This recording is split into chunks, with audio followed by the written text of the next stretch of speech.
As we get started on this panel of thinking about how we each in our roles at our institutions think about how do we move forward in transforming academic public health, I'd just like to take 30 seconds to pull everyone up to the balcony to think about who are we collectively as a profession and as a field in academic public health.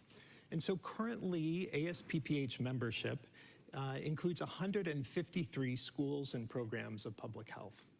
We know that we are scattered around the country and the world, but when we think about here in the US, we have those that are located in more urban areas, more rural areas, more politically conservative areas, more liberal areas. We have institutions that are more well-resourced, right? And so one thing to keep in mind as we look at the documents and we get to hear from our panelists is just to think how diverse we are and how do we sort of capitalize on the diversity that we have in terms of meeting and promoting health equity in our local areas. So what I'd like you to do is think about a time when you were part of a transformative teaching or learning experience. Perhaps it was a student or as a teacher or a participating staff or community member. And maybe it was an experience, going back to some of the themes that we heard about, that could have taken place in a classroom or in the community, but perhaps it changed your preconceptions about life, or it challenged your assumptions about key aspects of public health, or perhaps it actually changed your sense of meaning and purpose as an individual. So as you think about that, what made it transformational? How did it happen? Was it just by luck, or was it by design? And if we want to have more of that, what would it take to have that experience again and again? Not only just for you, but for another learner, or particularly for all learners as we think about who we have the opportunity to educate in academic public health. The recent Framing the Future report on transformative approaches to teaching and learning notes that transformative education involves critical exploration, questioning assumptions, and is achieved through teaching and learning that engages and empowers learners.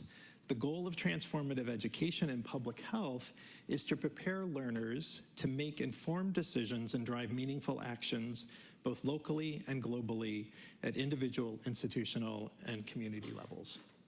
So I think to do this, we need to be having conversations about what's next. How do we respond to this period that we have weathered, that we have come through? What are the lessons to be learned? And so in those reports are deliberative questions to help each of us think about what needs to happen within our institutions. And so it's an incredible honor to moderate this panel, and I'm going to introduce all of our panelists who are going to get us going on that conversation about what's next.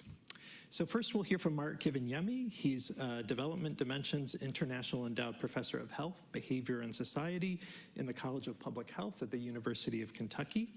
Dr. Kivinyemi has extensive experience in public health and social and behavioral sciences, teaching and curriculum development at both the undergrad and graduate levels. From 2018 to 20, he served as the chair of the teaching subgroup and as member of the Scholarship of Teaching and Learning Working Group of ASPPH.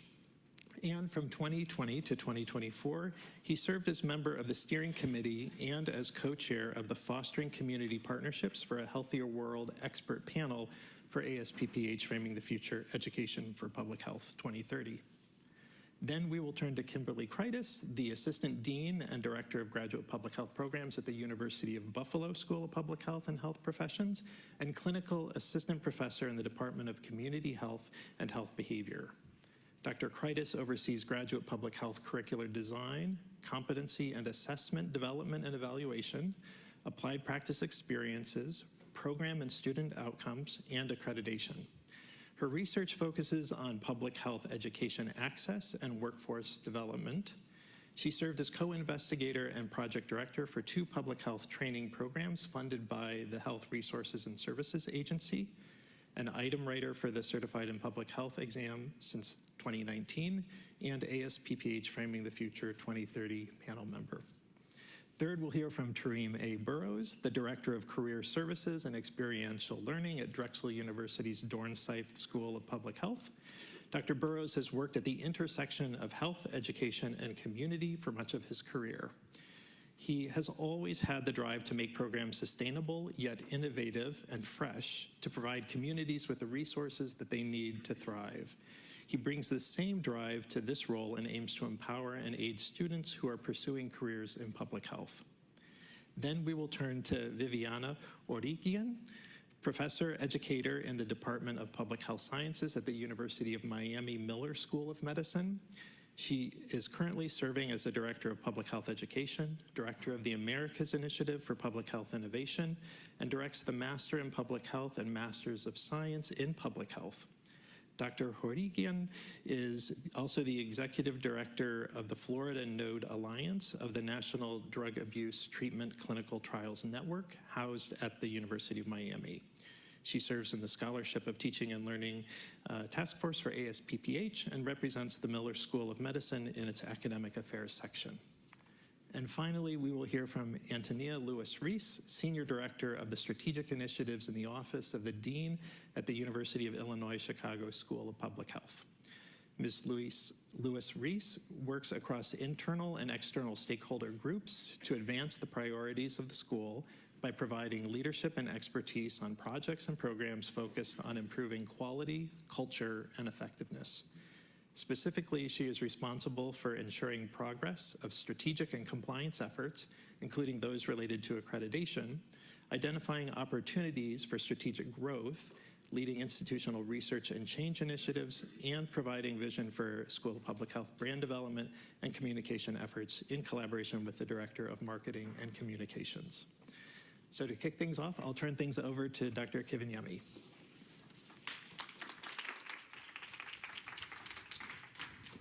Thank you, and good morning, everybody, both in person and virtual. It's great to be here. We heard a lot in our first session about the heart and vision and inspiration, and I think that's an exciting part of Framing the Future 2030. When we talk about preparing future public health professionals for the world of complex public health challenges, when we talk about inculcating anti-racist approaches through everything that we do, embracing transformational pedagogical opportunities, and nurturing robust community partnerships, all of that is a vision that's exciting, that's inspirational, that's foundational, and that I think as people in the public health vocation, we can all be behind. And then we turn to the reality that inspiration and implementation are very different things. And some of that enthusiasm starts to wane, right? Change is hard.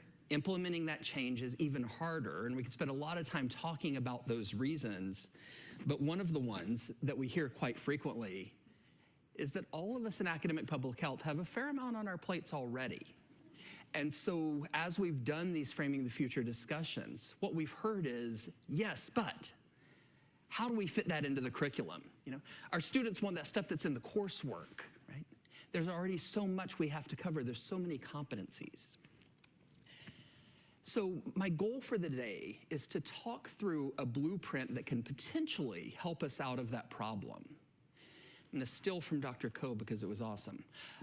I hope that we're all convinced that where we were in academic public health has to be the no longer, and that Framing the Future gives us a way to go to the not yet. But how do we get there within the reality of our public health worlds? For those of us who will be doing the curricular redesign and transformation that's called for by Framing the Future 2030, I think we can do that while not looking like this poor stock photo fellow. If we think about the importance of questions about what do we need to know, who needs to know it, and when and how do we teach it? As we're building the future that we're looking for Framing the Future 2030, we need to think about what building means and what's involved. And we can do that by starting with the idea of foundations. There are a lot of specific recommendations across the Framing the Future 2030 reports. I'm going to focus my examples on the community partnerships framing because that's the one that I worked on and know the best, but it's equally applicable across the three. Community partnerships for a changing world are critically important for the success of academic public health and for public health more broadly put. And not everybody has to do all of that work in the same way. It's absolutely positively not the case that we need to teach every single public health student how to go through the process of doing an asset mapping approach in collaboration with the community. And we will fail, and public health will fail, if we do not give all of our students the mindset shift from our typical default of thinking about weaknesses, limitations, and what communities don't have, to shifting to thinking about strengths and assets and what communities do bring to the table. I'm a kid from rural Appalachia. Massive mistrust of public health. Lots of reasons for it, but a major one is that for decades, the United States Public Health Service came into Appalachia and made very clear that their mindset was fixing the hillbillies and focusing on all the things that were problematic. And that has shaped the world of public health forever. We have to teach all of our students that mindset shift, that framing approach that's critically necessary to value what the community brings to the table, regardless of what role that they play in the public health enterprise. But we don't have to teach them all exactly how you do it, because that's a specialized framework. So if we start with foundations and we think about those core values and framings and approaches, we should keep in mind the part of Bloom's taxonomy that nobody ever pays attention to, which is that there's cognitive, right? There's action, but there's also feeling. As an emotions researcher, it's a horrible label for a real or affective, really important concept. That it is absolutely educationally valid to teach students to appreciate a particular perspective, to have them adopt values and mindsets that are foundational to the work that we are doing, and to adopt attitudes and framings around the world that shape the way that they approach their work. That is equally valid, equally important, even within educational taxonomies, and I think that's where we focus the foundational work. Once we've done that, then the second question is, what kind of remodeling needs to happen? Existing public health specialties still need to be there because all of that work needs to be done. Okay? But we do need to think, if a core value is building in and infusing community partnership, or the other framing the future goals, how do our current programs need to change to make that happen? Arguably, biostatisticians should still spend most of their time learning statistics.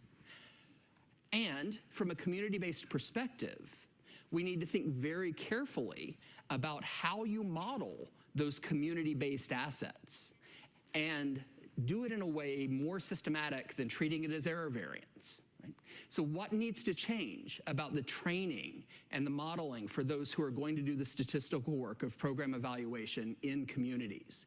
For example, to think about communities that don't have a primary care provider, something that we deal with in our work in Eastern Kentucky, or to think about those different kinds of assets. In my specialty area in health behavior intervention, we need to continue to teach students about the importance of evidence-based practice and identifying known solutions. And we need to teach them how to deal with that tension when you honor the community, bring in their perspectives, and they laugh at your evidence-based solution. How do you make both of those things happen? You cannot do engaged community partnerships and effective public health without both of those things.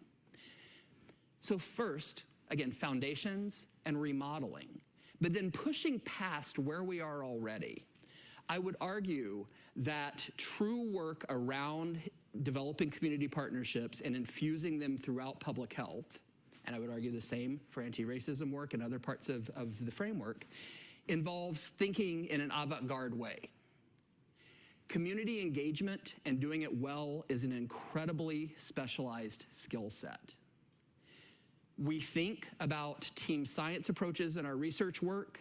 We do team public health approaches in practice work, but we don't think about it nearly as much. So what new specialties need to exist for this transformation to take place? How do we think about a concentration in community engagement or in anti-racism and inclusive excellence in the same way that we honor epidemiology and environmental health and biostatistics and all of our existing concentrations? And that sort of redesign of thinking about the building and thinking about the world in new and fundamental ways, I think, is the third piece of the puzzle. If we take that aspirational goal of moving towards what's not yet here, but which we firmly believe is necessary for public health in general, but especially academic public health, to continue to be relevant and to continue to change the world, keeping it from being overwhelming can be done by breaking up the process into pieces, just as we do when we build a house or build an art museum. What needs to be the foundations? What do we change about what's already there as starting points? But then, what then do we truly need to transform and create that does not yet exist? So with that, I will turn it over to Dr. Kreitis, our next panelist, and thank you so much.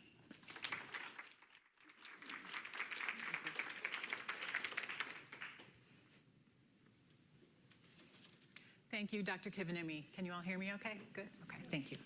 And thanks for inviting me here. I'm just excited to be here. I always draw so much inspiration from the discussions, the presentations, and I'm very grateful to be among so many esteemed educators and innovators in the room, as all of you are. All right, let me make sure I can work this thing.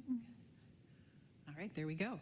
So for me, I've been working in my role, or versions of it, for about 10 years. And 8 years ago, things for me changed when the Council on Education for Public Health introduced competency-based education. And I thought that was a wonderful thing. Now, I was new in my role at the time. I thought it was fantastic because there is now a set standard of skills that we are going to train our public health students on, and they'll take those skills to the workforce. These are skills that the workforce needs. Competency-based education was welcomed by many, including many employers. It was scary for many, including me and other faculty. We maybe weren't trained ourselves on competency-based education. We weren't teaching to competencies in the classroom yet. We needed support to be able to do this. But we've come a long way, and today in our institutions, we have many champions and role models of teaching competencies, probably most of you in this room. We are all innovators, and with Framing the Future 2030, it gives us an opportunity to continue our innovations. Now, in 2020, I had a request from a county health director, and he said this among a group of other county health directors in New York State, and they all agreed with him. They need our graduates to be practice ready on day one, as soon as they graduate, day one in their roles. Apply those skills, the knowledge and skills that they've gained in their program, because often they're the only public health trained person among the staff. They need our graduates to apply those skills and role model them to benefit all staff in the organization. I've been collecting employer survey data for many years, and consistently the same set of skills come up. And interestingly, many of these are skills that we've already heard about today and that mirror job task analyses that have been done in recent years as well. Employers need staff who can communicate across sectors and segments of society through things like policy briefs and town halls, and increasingly through social media. They need staff who can engage communities to co-design programming and create and strengthen trust in public health initiatives so that communities can adopt them. They need staff who can lead and lead collaboratively. By its very nature, public health is not and cannot be an isolated practice. Staff need skills to work across sectors and segments of society in order to improve population. And data analysis always comes up as a key skill that employers are seeking. Our grads have exceptional technical skills. We know that, we teach that, but can they apply them for impact? They can design disease prevention programs, health policy programs. They can analyze data and conduct investigation outbreaks. These are the competencies, and we've got these. Our graduates have these. But can they build trust in communities to implement these programs? We're still in the midst of a workforce shortage, many pandemics, or many triple pandemics actually, with racial injustices, health inequities, COVID, and we're still grappling with all of this. And Framing the Future provides us with the core propositions through community-engaged work through an anti-racism lens and transforming the way we teach learners to better meet society's needs. Framing the Future 2030 for me is a call to all of us as educators to teach learners in this way. In our experience with community of distrust, such as the COVID vaccines in general, prevention measures during the pandemic, they suggest that we still have a lot of work to do. And Framing the Future can help us align the will that we all have to train our students in this way with the way forward. Framing the Future to me is a roadmap for the way forward. And as far as the public health landscape changing, the educational landscape is changing just as fast. Not all of us might be equipped to apply different teaching and learning skills that will better engage students, but we can get there. We can get there together through things such as these events.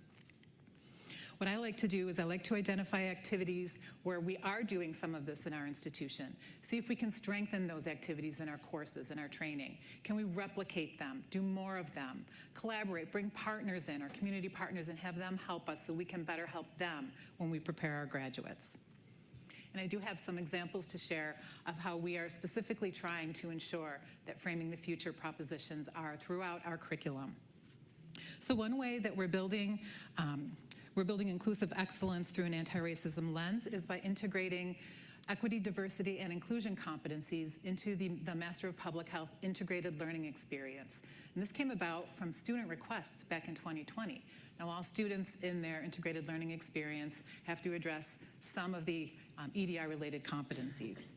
In addition, for MPH students in their applied practice experience, we have them now asking their community partner for the partner's anti-discrimination policy. And it's led some partners to realize we don't really have a useful policy. Maybe we need to strengthen ours.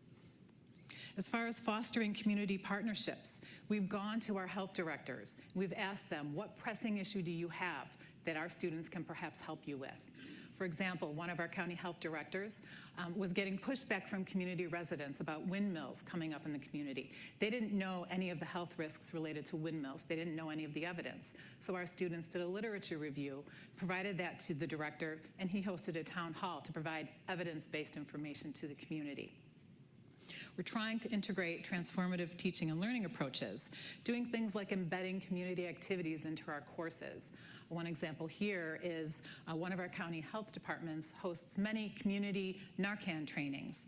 And what we've done is had students embed this as an assignment in their courses where they're hosting themselves community-based Narcan trainings in collaboration with the county.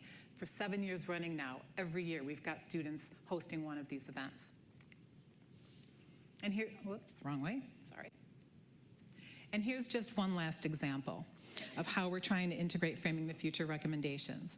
Over the past 4 years, we've seen that many students are coming into the program, into their public health program, without having a basic foundational set of professional skills. And of course, that's understandable. The past 4 years, we've been isolated quite a bit. High school students, bachelor's degree students coming into a graduate program maybe didn't have an opportunity for part-time jobs where they could have seen these skills being role modeled and emulate them. They weren't taking in-person courses for many years, many semesters, so they didn't have a chance to see these skills in practice. So we've reached out to our partners, and our partners have told us these are the skills that are missing. You need to train students to be able to do these, and sometimes they're called soft skills or durable skills or power skills. I call these skills for impact. And so we're taking 2 semesters prior to a student completing their applied practice experience and having them go through, we're just building it now, we're going to launch it in the fall, but having them go through some activities that will help them. And you'll notice some skills up here, such as recognizing others' lived experiences, being able to recognize bias and respond to it, how to effectively respond to it. These are the skills that maybe aren't part of the competencies, but are necessary. And we can also start to train people in spaces that public health already exists. We've got many more clinicians coming into our program seeking public health trainings, dentists, physicians, dietitians.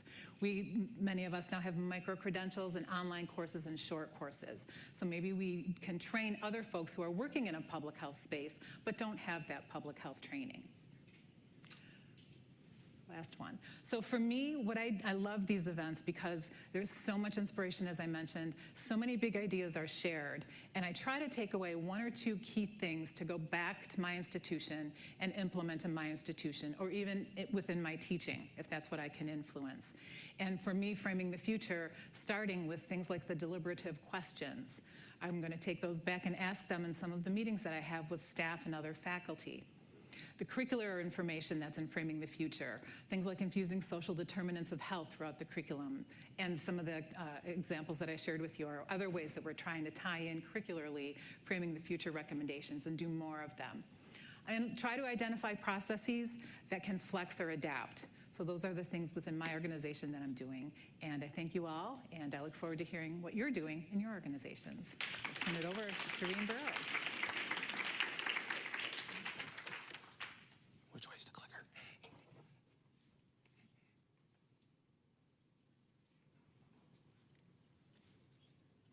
Oh, okay, it's slow. It's a slow click. Great.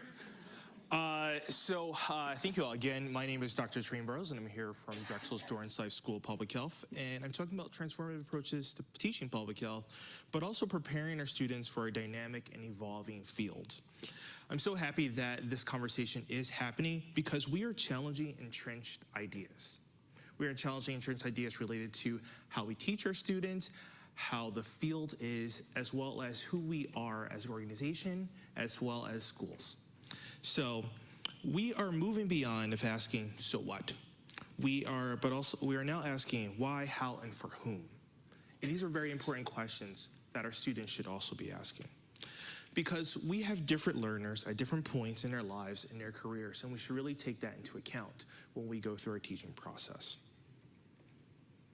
So I'm gonna just start off with some strategies because we came here and I only have 7 minutes left, so I wanna make sure we get something out of this.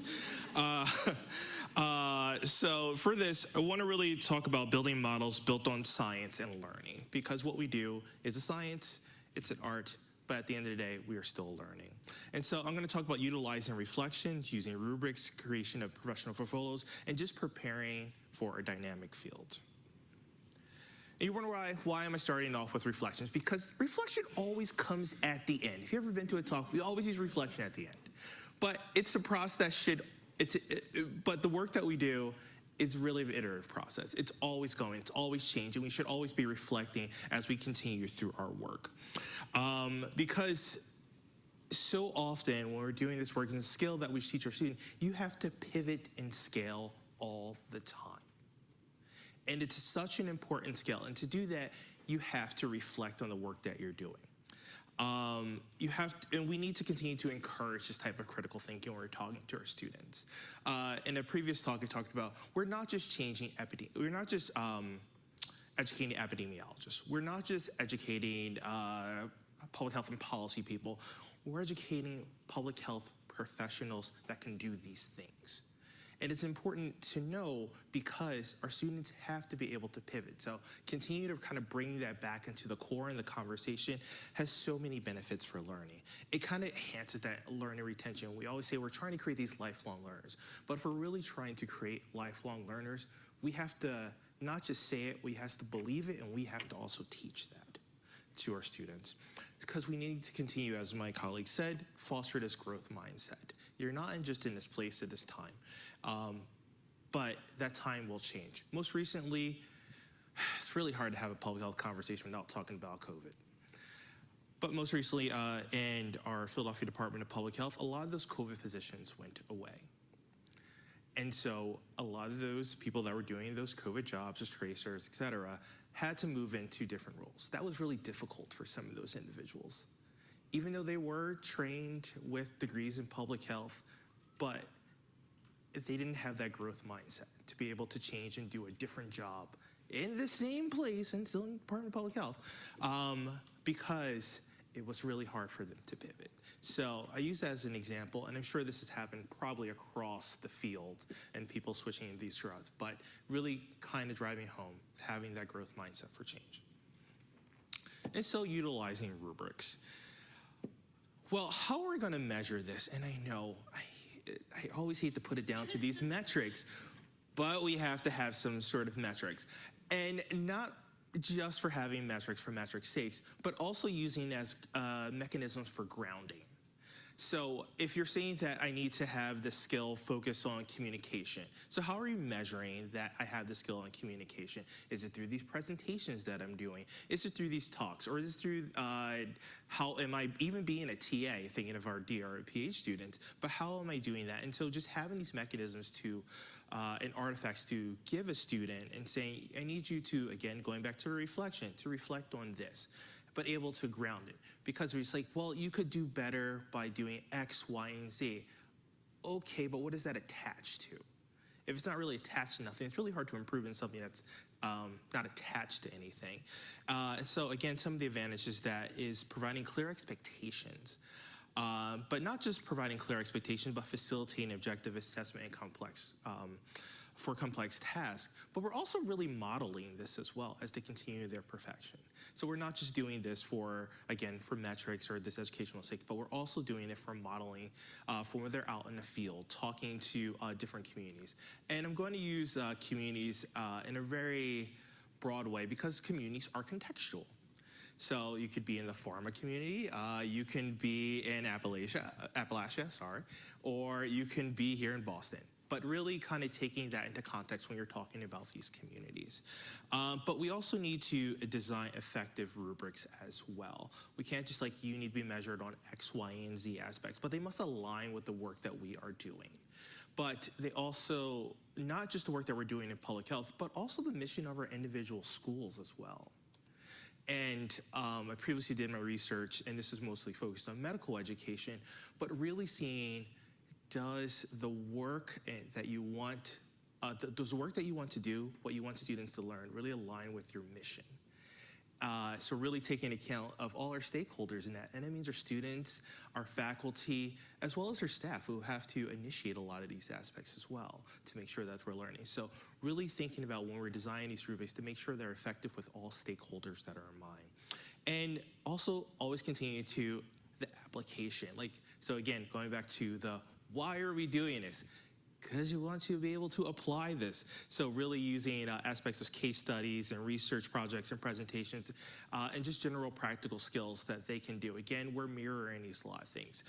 A lot of our students may not work in the academy. They may not work at a school of public health. They'll probably be in the field.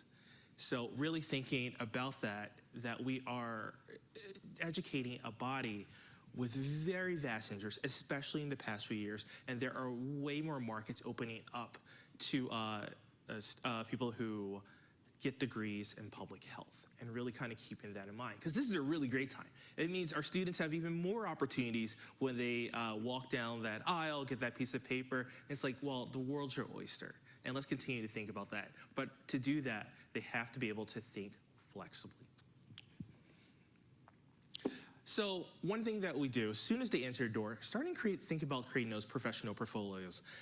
Talking about from the applied practical experience, or we have at Drexel, our integrative learning experience, these are all artifacts that they can take when they graduate. So they're not just graduating with a piece of paper, they're graduating with this awesome portfolio of all the great work they have done along the way, but also leaving with this mindset of like how to communicate that, how to talk about that.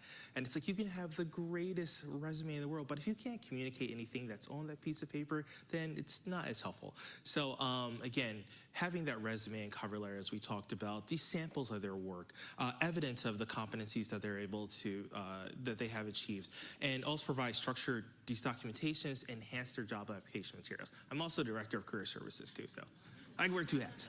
So I want them to learn, but I also want them to get a job when they get out the door. Actually having them being able to see the trends that are ahead of time, so important. And because we're not just teaching knowledge and skills, but dispositions about change. organizational change and changes in communities and changes in structures. We're trying to change mindsets. We're trying to just go past our students being just routine experts that know how to do one thing. You know how to do a lot of things. And that's the great thing about public health. You can do a lot of things. And having deep knowledge of where you're working to, and be deliberate in your practice as they are engaging. And one thing that we can also teach them is to have passion with dealing with the ambiguity that goes in work. That's the fun part. Well, it's fun for me, but just dealing with the ambiguity and be able to like go through their work. And I will say, yeah, moving to a dynamic field is keep your head on a swivel, because this field keeps changing. And that is something that we can always take and drive home to our students, to keep their head on a swivel and remember that you have so much to offer this field. So really driving it home. So thank you.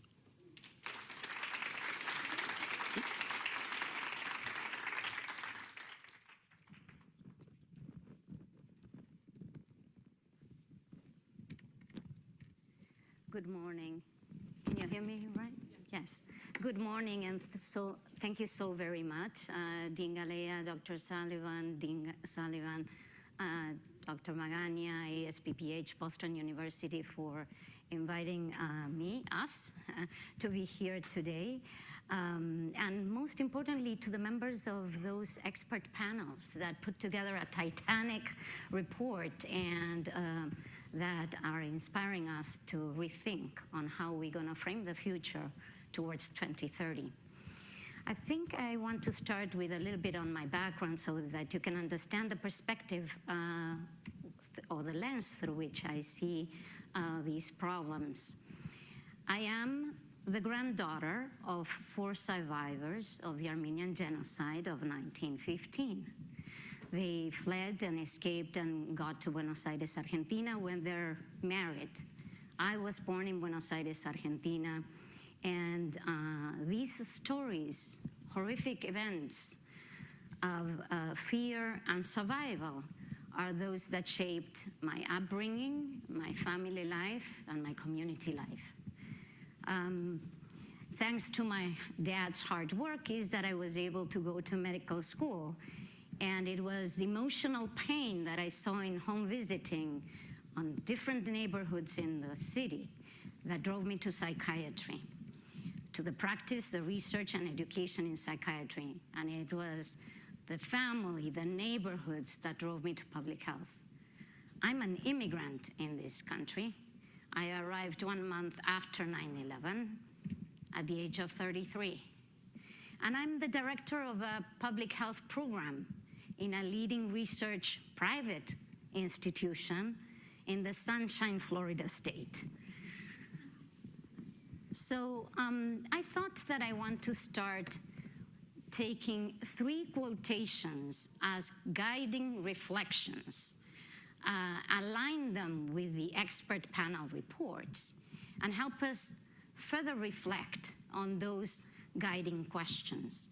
These quotations come from Pedagogy of Freedom, Pedagogía de la Autonomía, from Paulo Freire. And I would like to zoom in different aspects as I go through these quotations. Actually, this is the first reflection. And it's teaching requires, demands awareness of unfinishedness. I'm going to take this through focusing on inclusive excellence through the anti-racism lens, but focusing on teachers as learners. Change is NIMH T32 training program housed at the Department of Public Health Sciences at the University of Miami, which I have the privilege to co-direct with Dr. Pfister and Dale. Its aim is to develop the next generation of researchers that are gonna have the expertise to combat disparities in HIV and mental health. And of course, in metropolitan area in Miami, the populations that carry most of the burden of these problems are Black, Hispanics, and LGBTQ communities. So to engage in the program as a trainee, you have to be committed to dedicating your career to address these problems. So naturally, we recruit trainees that are representatives of these communities. The cornerstone of the training is community-engaged research. And central to the training program are 2 hours weekly seminars that we co-host with the directors. We deploy these using a trauma-informed teaching approach and rooted in principles of transparency of teaching and learning objectives, where the trainees co-construct what they want to see in those seminars, and we constantly reflect what's happening and what they want to see next. These 2 hours weekly seminars serve as a safe space where they can share their own histories of trauma, of discrimination, collaborate, and provide peer support. But they have been an amazing experience for us. So why is it jumping to the next one? Okay. For us as mentors, and here is where I say teachers as learners. As I stepped into these 2-hour seminars, we all co-directors and learners were ready to embrace the unknown. So as a teacher, you have to be ready to embrace the unknown about what you don't know about yourself, about ourselves, and about others. And most importantly, while we have a phenomenal network of mentors in the institution, we learned that matching by race, ethnicity, or research interest is not sufficient. That many of the mentors that are struggling, that are representatives of these minoritized populations, are struggling to advance in their own careers and are carrying their own histories of trauma. So here are my questions. Expanding on the panel expert questions, and is how do we foster and nurture humility within mentors? How do we stimulate reflection to arrive to the acknowledgement and acceptance of what we don't know so that we foster growth and development? And what are the best practices to expand awareness beyond implicit bias training? And how do we support healing spaces for faculty and mentors? And how do we staff this? My second reflection is teaching demands requires curiosity. And I'm going to focus on transformative educational models and pedagogy, focusing on who are the learners today. I'm going to take 2 challenges we are observing in the classroom. The first one being the loss of sense of wonder and discovery. So in our conversations with teachers and educators in the Department of Public Health Sciences and beyond, we are seeing this shift in attitudes and behaviors of the learner to one that it's transactional, demanding. I gave this, you gave me that. To one that it's also supported by the fact that we use student evaluations of teaching as one of the measures to evaluate performance of the teachers. So these are sometimes modified customer satisfaction reports. So the question here is how we, as institutions of higher education, have facilitated this shift to the importance of grades as being the performance, what's driving the journey of learning. And here are my questions. How do we revert to a culture and practice that inspires our students? How do we recognize and reward the learning process in a way that we promote and nurture the journey of discovery? How do we do this in a way that we recognize the unique needs of each learner? And how do we consider the process of learning in dynamic assessments? And the second is conflict management and dissent. And our students are rooted in cancel culture. If you do, you say something that it's perceived to be or deemed to be unacceptable, you're canceled. So the Framing the Future 2030 outlines important civic engagement competencies, and I would like to expand these on how important is emotional intelligence, creativity, visioning, inspiring capacity, and team building and teamwork that's transcultural and transprofessional as essential to civic discourse. So expanding on these questions are, how do we train our learners to bridge? How does the client-based education facilitate or conflict with this premise? Change can only be possible when there is appropriate emotional context to listen, to embrace. So what are the tools our learners will need to facilitate dialogue when it's canceled? Should we be training our students with and in art as other forms of expression, as public health communication? Given these challenges, how do we train our students in negotiating skills? How can we expand empathy and social empathy in our students? Reflection number 3. Teaching requires joy and hope. And this is on expanding the reach, visibility, and impact of the field of academic public health, focusing on authentic partnerships. And these are 2 examples and that highlight how giving brings joy in the process of learning. The first one is Community Pilot Awards as part of our Center for Mental Health and HIV Research. These are supporting our community partners to develop projects that then become platform to collaborate with faculty to then teach our students. And these have brought a lot of joy and reward to our partners. And the second is an example of how do we use capstone projects, culminating experience, as a question that will bring together community partners in a way that's meaningful to them. And here are my last guiding questions. Are we honoring what matters most to the communities we partner with? Are we keeping in check a win-win scenario? Do we have the interest of the communities they serve at heart? How can we check and monitor for obstacles? How do we make this work sustainable? How do we revert to a practice-based education inspired by community problems and need? The Framing the Future 2030 report has been written from a stance that honors unfinishedness, one that is seeking perpetual improvement and growth. And here's my question. How can we all be aligned with this stance and be ready for it? Thank you.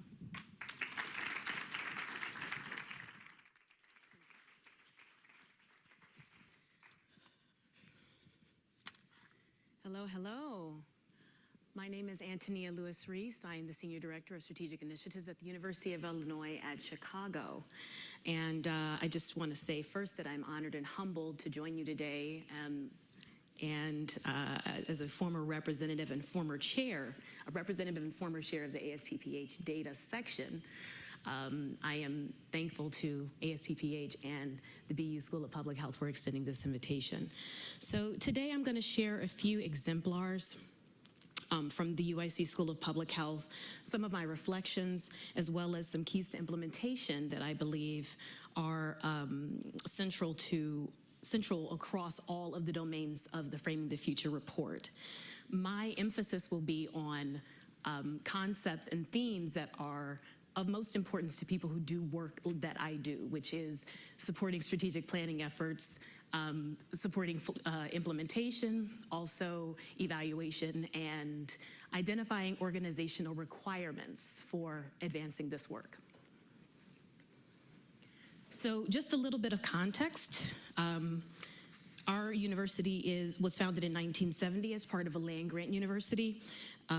That means that we are intended to serve the working class. We are located in the blue state of Illinois. We are a top 20 school of public health and a top 10 school among private and public institutions. We are an R1 institution, so we are trying to balance quite a few mission domains here. Our faculty are highly productive. We are second in sponsored awards only to the College of Medicine for a number of years. And we are a federally designated minority serving institution, institution-wide. So we actually are proud to say that we have one of the most diverse student bodies in the country, where about 59% are non-white students and about 40% are specifically from underrepresented minority groups. We were glad to see in the report that there were so many of our values that were already aligned with this, specifically community, justice, humility, diversity, and respect. All right, so I'm going to get into a few of the reflections that I took away from this report, as well as some of the examples of the work that we've done. First and foremost, one of the themes that I took away was that establishing norms and values. This requires setting standard definitions for the measures that we're going to take in evaluation. I think that we often overlook the need for us for applying that. And so I wanted to make sure that I stated it. It's also key to strategic implementation because it helps stakeholders understand the need and the culture and institutional priorities. So secondly, the theme of development and support, it makes me think of the need for creating instruments and tools that collect data to help us identify areas for improvement. So some of the examples that we have in terms of the anti-racist and anti-racist work and inclusive excellence, enhanced curricular content at all levels of all degree levels. One specific example is related to our DRPH program, which has done an extensive amount of work centering its curriculum on health equity and anti-racist leadership. Public health scholarship program we offer to increase the student representation among folks who often go overlooked in our communities, as well as institutional investment in bringing in faculty with diverse backgrounds. So they have a program at the university where we have established advancing racial equity strategic plans for each of the academic units across the university. Each college has one and each academic unit has one. These plans drive recruitment and retention efforts for staff, for faculty and students from underrepresented groups. And then finally, we are leveraging the resources that the campus offers for improving the inclusive practices in the classroom. We are leveraging that as well as external educational opportunities for building a cadre of faculty who are able to train within the institution going forward. With regard to approaches to teaching, transformative teaching and learning, the concept that I am most interested in here as a data professional is micro-credentials. We are looking to make public health knowledge more available, accessible, affordable, and more importantly, attractive to target audiences. And figuring that out is quite a challenge. So we recently embarked on an environmental scan where we looked at the offerings of our competitors, of course. We looked at, talked to internal and external stakeholders regarding our strengths and specific areas where we can, specific strengths that we can leverage. In terms of assessment, we've heard it a couple of times today already.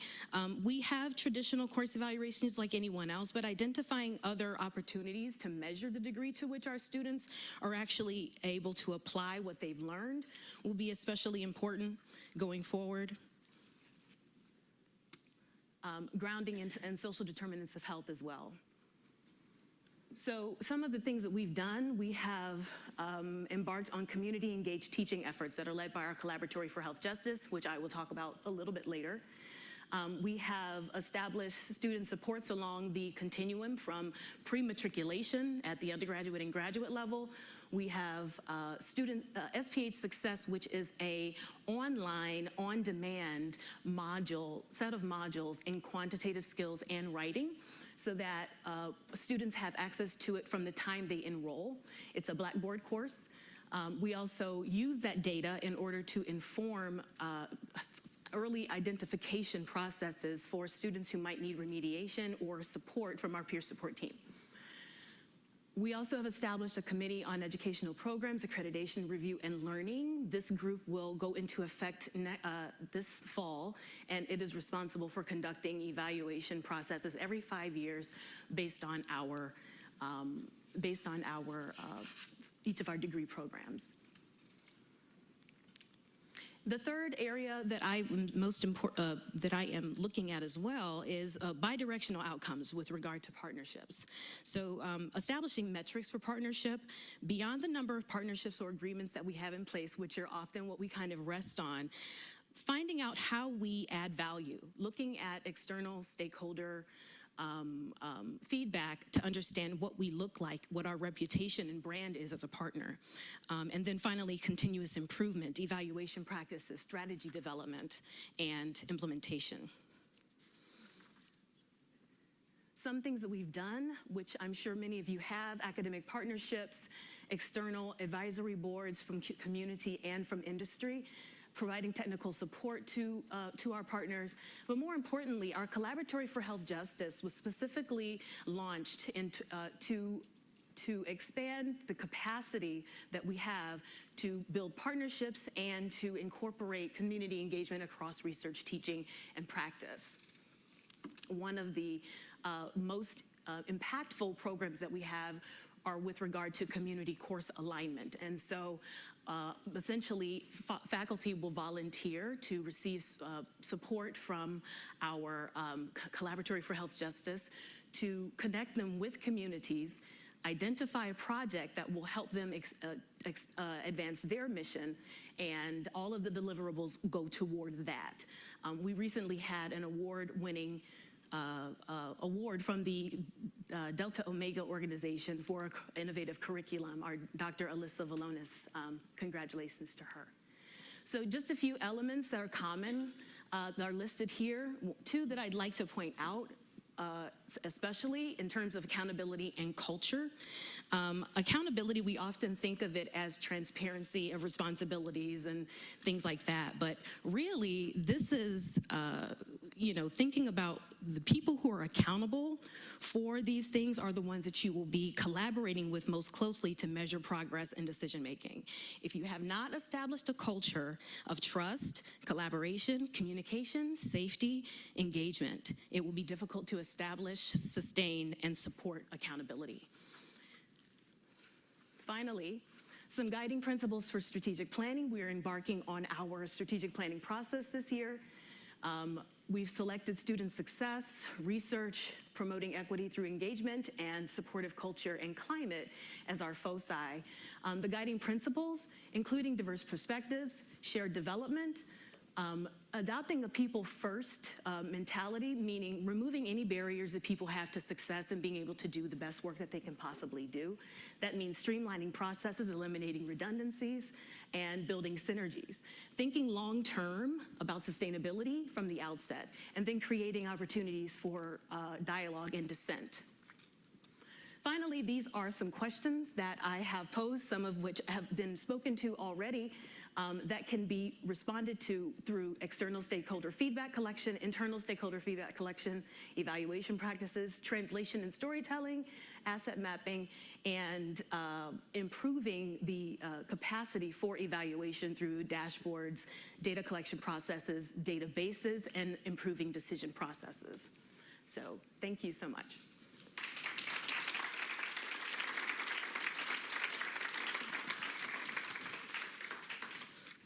Thank you all so much. We are going to move right into question and answers. So if I can have all our panelists join us up on the stage here.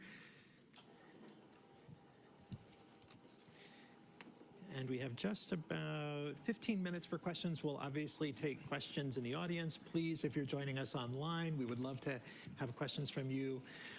One thing that I'll say is this is what gives me such joy and confidence and hope is listening to all the stories that you have shared, just absorbing your energy in terms of knowing that you are part of training the next generation of public health practitioners. So thank you so much for all that you do.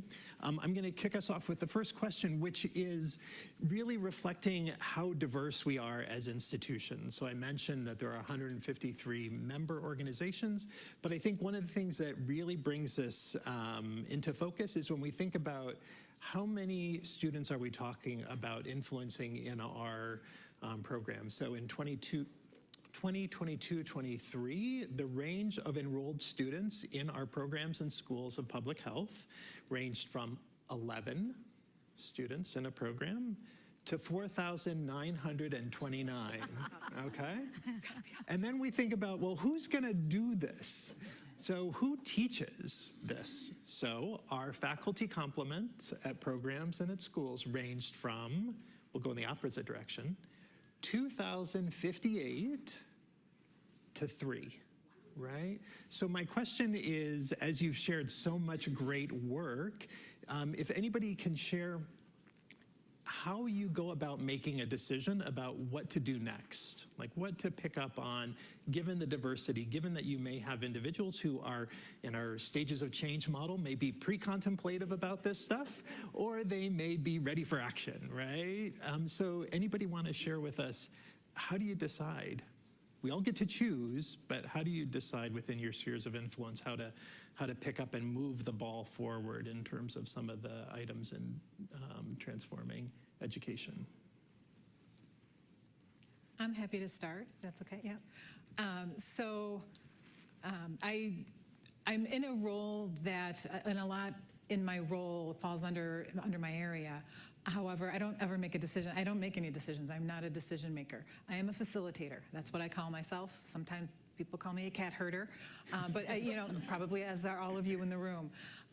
We go to when a need is identified, whether it's from an employer, whether it's from the accrediting agency, whether it's from an organization like ASPPH, we go to our faculty, we bring that information forward, and we bring those who kind of identified that need in to chat with faculty and with staff as well. How can we collaboratively address this? What ideas do you all have to now deal with this? You know, for example, I talked about students coming into our programs now not having maybe the professional skills that they might have had 5 or 10 years ago. That was a need that was identified by our faculty, actually, by several employers. So we got everybody together and said, what can we actually do about this, including our partners?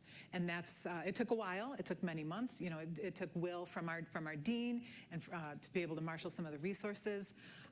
But we're pretty far down the path of creating that curriculum. So just bring everybody to the table, get ideas out there, and usually through discussion, you can get someone, get the team on the same page to develop a move forward plan. Great, thank you. Other thoughts? Yeah, Tariem. Oh, next. So 2 things I mentioned earlier in my talk was to pivot and scale. Oftentimes students and faculty come to us with amazingly large projects and you're like, okay, let's really think about this. And I think it's something that we also do when we talk to our partners as well and figure out like, what can we do based on the bandwidth and resources that we have? And what can we do well?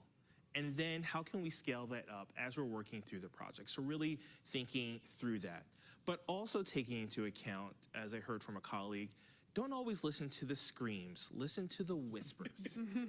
Those are the things that actually are impacting people and that need to be done. And when you start listening to the whispers a little more, it really helps when it comes to that scaling process and pivoting. This is something that works for community members when you're doing partnerships and projects, works with faculty members when they come to you with amazing ideas, and it works with students when they come to with everything. Great, thank you. And I think maybe one thing to add to that is I don't think we always realize the degree to which the skills that we use in public health practice translate into the change that we need to create in the academy.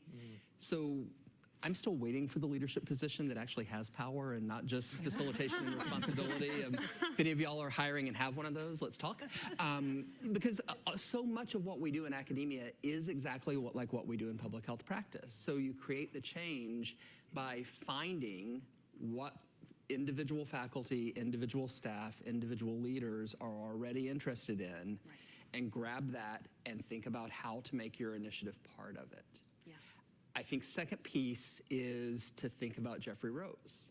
You know, we don't need to make a large-scale change in everybody, right? We need some large-scale changes, but we also need very small foundational changes that everybody in our programs do, and that's really critically important, especially when you're in one of those smaller programs where the faculty-student ratio doesn't work out so well, right? And then the third piece is that not everybody has to come along. None of our interventions hit 100% of the population successfully. And so accepting that there are going to be some people who are never going to listen to you and never going to make the change, and that's okay, as long as you can make enough change with enough of your faculty and staff to make it effective. Great. I'd like to add one point just in terms of systematizing a cycle of feedback. We have a system where our executive committee, which is the leading faculty governance body in our school, has each of the committees come to report what's going on. Each of those committees is made up of faculty members who are representative from each of the academic units. So you have people who have boots on the ground, who have their, because when you're in the dean's office or in administration, it's not always easy to hear the whispers.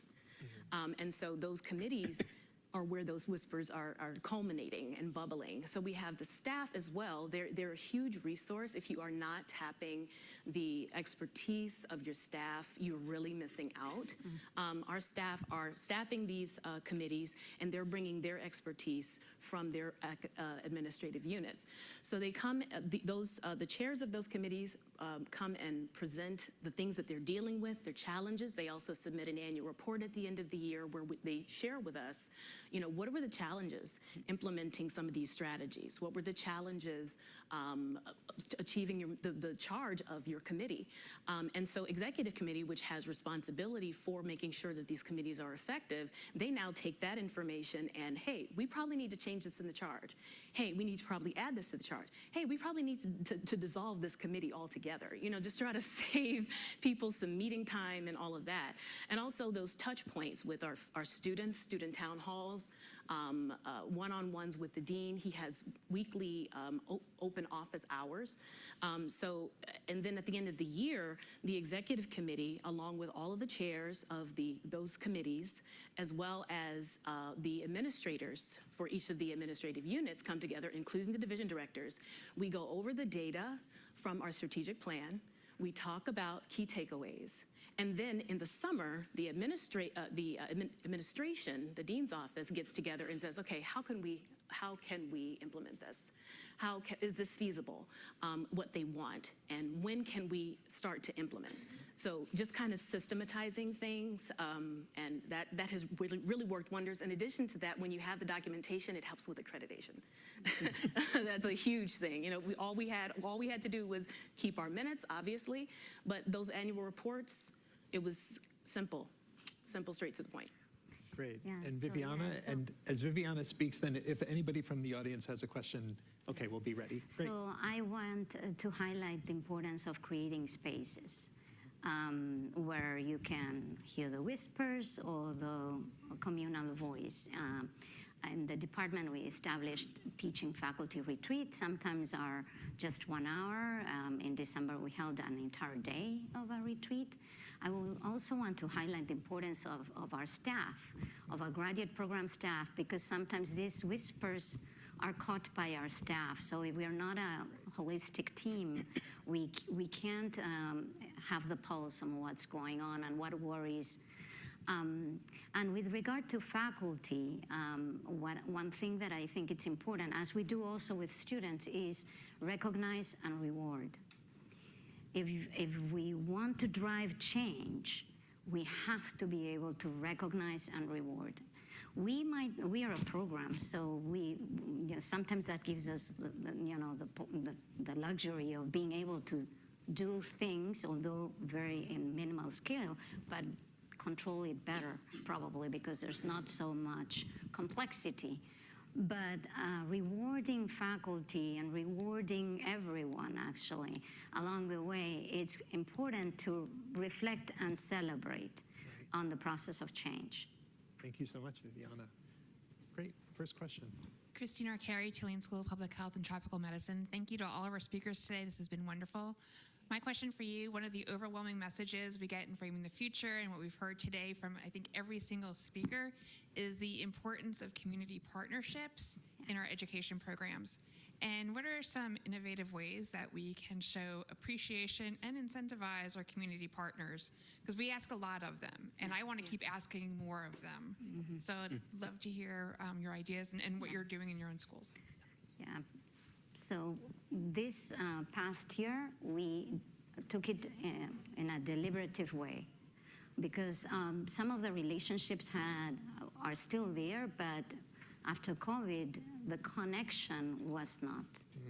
So the Associate Director for Career Services and responsible for managing Capstone has visited partner one by one or invited them to a lunch where we recognized, again, recognize and reward, recognize their work and their contributions, but also took it as an opportunity to listen and see what are the things that are working with our students and what are the challenges they see ahead.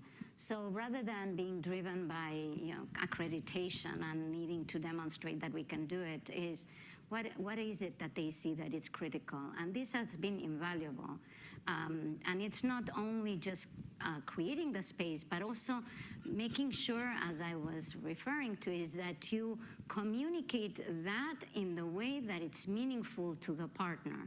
So in which ways they would like to the communication to come about? Is it a publication? Is it a newsletter? How is it? So staying attuned like that, and I can go on, but I will turn it to the rest. And I know we're never going to get to all the questions, but I would say just by virtue of accepting the responsibility of being a panelist, you welcome any and all contact email questions to follow up, because there has been so much rich content shared. Tariem, I know you were going to say something. Two ways. One is that we always constantly keep them involved in everything that we do and let them know that this person over here has this PhD and maybe faculty, but you are the person that's out there educating our students. And so you are just as important. So making sure that we have that deep connection and always keeping them involved, such as if we have our case competition, can you be a judge? Can you just be that professional that's out there? And I think having that identity that we're all on the same level, we're all doing this work, is really important, as well as even working with our high school students, because we started a public health institute for juniors and seniors in high school, and keeping them involved and seeing that they're a part of nurturing the next generation of public health students. And also we have an annual awards ceremony where we acknowledge the work that all our partners do, and not just one partner, but at different aspects. How are you a first-time partner? Have you a long-time partner? Have you just been that one student has really pitched out, and this person has given me so much over my course of my experience of working with them? And not just doing it as a separate ceremony, but including it with our ceremony with everyone that is included, just so that you, again, you're a part of our community, and you are just as important as that faculty member in nurturing and making sure that everyone is taken care of. I think one last piece is I found it very important to articulate very specifically and very regularly what the partner contributed and how that made the work better. Right? So we were able to do this in our intervention because of the feedback that you gave, and it wouldn't have happened otherwise. Or when we did the student learning assessment at the end of the program, they said that they learned these things from you. And making sure that you reflect back that time that the partner is committing and everything that they're giving is leading to meaningful outcomes, right, that are important to them and also important to public health. And not surprisingly, we are out of time. But I want to thank all of our panelists for sharing all your great insights and energy for all of us. So please join me in thanking them.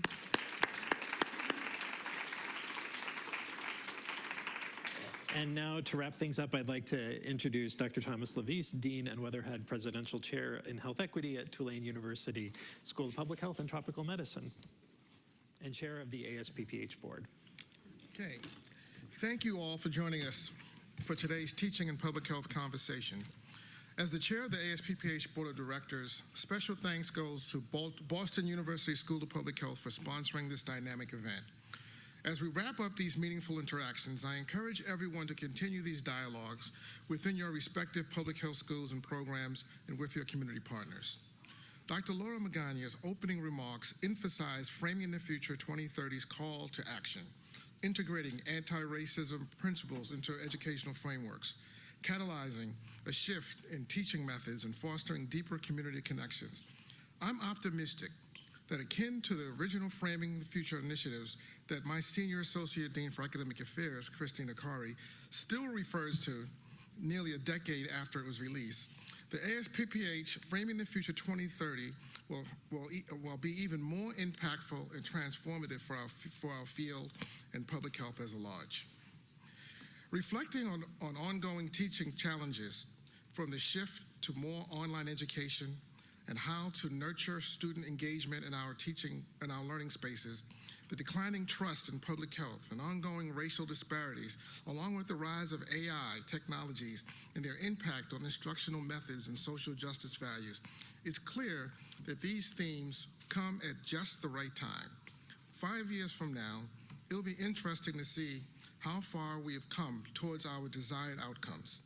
The promotion of civil discourse and the pursuit of scientific inquiry, the integration of education, research, and practice for health equity, the sustenance of inclusive educational systems that nurture diverse, anti-racist, and pluralistic learning environments where all students can thrive, and the practice of authentic, respectful, and bi-directional collaborations with a wide array of partners. How could we work upstream to bolster the infrastructures, incentives, and resources for academic public health to make these dreams a reality? We've heard some powerful solutions and ideas today, and likely you have more to share, and even more will be inspired undertaking in your next steps. As we depart from this event, let's continue to build on the insights shared today, working together so our graduates are distinguishable to employers and practice partners and their population health perspectives, knowledge, skills, attitudes, and practices.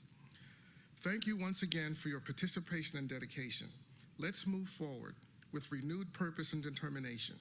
Our future is bright. Our future is bright, and it's ours to shape. Safe travels until we meet again. Let's keep pushing forward towards Framing the Future 2030 vision. Equitable, quality education and public health for achieving the health equity and well-being for everyone, everywhere. Thank you.